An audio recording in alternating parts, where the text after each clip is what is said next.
বাংলাদেশে তফসিলভুক্ত মোট ৬১টি ব্যাংক রয়েছে।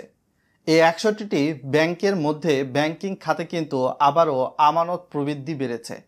গ্রাহকরা আবারও ব্যাংকমুখী হচ্ছে, যার ফলশ্রুতিতে বাংলাদেশ ব্যাংকের সর্বশেষ হিসাব থেকে দেখা যাচ্ছে যে ৯.১% আমানতের পরিমাণ কিন্তু বেড়েছে এবং সেক্ষেত্রে টাকার অঙ্কে যেটার পরিমাণ কিন্তু প্রায় ১৯,৫০,০০০ কোটি।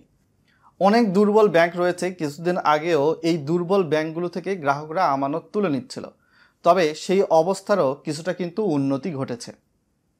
তো যেই ব্যাংকগুলো বর্তমানে গ্রাহকরা পছন্দ করছেন তাদের কষ্ট অর্জিত আমানত রাখতে, যার ফলশ্রুতিতে এই ব্যাংকগুলো কিন্তু আমানত প্রবৃদ্ধিতে সর্বোচ্চ অবস্থানে। ভিডিওটা লাইক করে শেয়ার করে দিবেন যাতে করে আরও মানুষ এই বিষয়টা সম্পর্কে জেনে উপকৃত হতে পারে।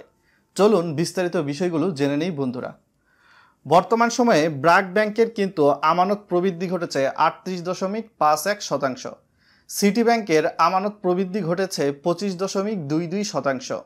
ইনস্ট্যান্ট ব্যাংক বা ইবিএল এই ব্যাংকটির আমানত প্রবৃদ্ধি ঘটেছে ২৫.১৯%। যমুনা ব্যাংকের আমানত প্রবৃদ্ধিও কিন্তু অনেকাংশে ঘটেছে, যার পরিমাণ কিন্তু ২৪.৩২%। ডাচ বাংলা ব্যাংকের আমানত প্রবৃদ্ধি ২৩.৫০%।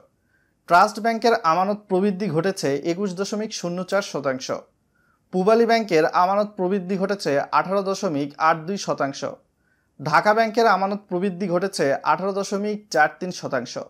এমটিবি বা মিউচুয়াল ট্রাস্ট ব্যাংকের আমানত প্রবৃদ্ধি ঘটেছে অলমোস্ট ১৬.৪৯%। আর ব্যাংক এশিয়ার আমানত প্রবৃদ্ধি ঘটেছে ১৬.৩৭%।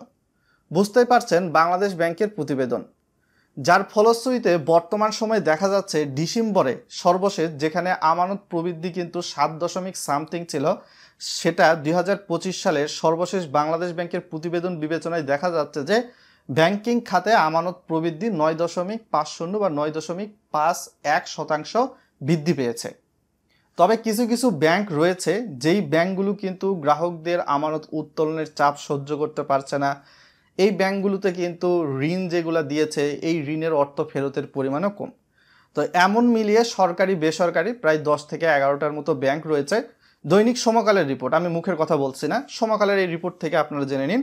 তো সেই ব্যাংকগুলোর মধ্যে আপনারা হচ্ছে সরকারি সমস্যাগ্রস্ত জনতা ব্যাংক, বেসরকারি National Bank, Exim Bank, First Security Islamic Bank, Global Islami Bank, Social Islamic Bank, Bangladesh Commerce Bank, ICB Islami Bank, Madhumati Bank, এমন ব্যাংকের নামও কিন্তু শোনা যাচ্ছে। তো কিছু কিছু ব্যাংকের অবস্থার উন্নতি ঘটেছে, কিছু কিছু ব্যাংক একদম টপ লেভেলে গিয়ে পৌঁছেছে। জাস্ট গ্রাহকরা ব্যাংকিং খাতে ভরসা পাচ্ছেন বিধায় কিন্তু আমানতগুলো রাখছেন তাদের পছন্দ মতো, এবং যেই ব্যাংকগুলোকে তারা সঠিক মনে করছে, ভালো মনে করছে, সেগুলোতেই রাখছেন, যার ফলশ্রুতিতে ওই ব্যাংকগুলোর কিন্তু আমানত প্রবৃদ্ধি ঘটেছে। ধন্যবাদ, আজকে এখান থেকে বিদায় নিচ্ছি।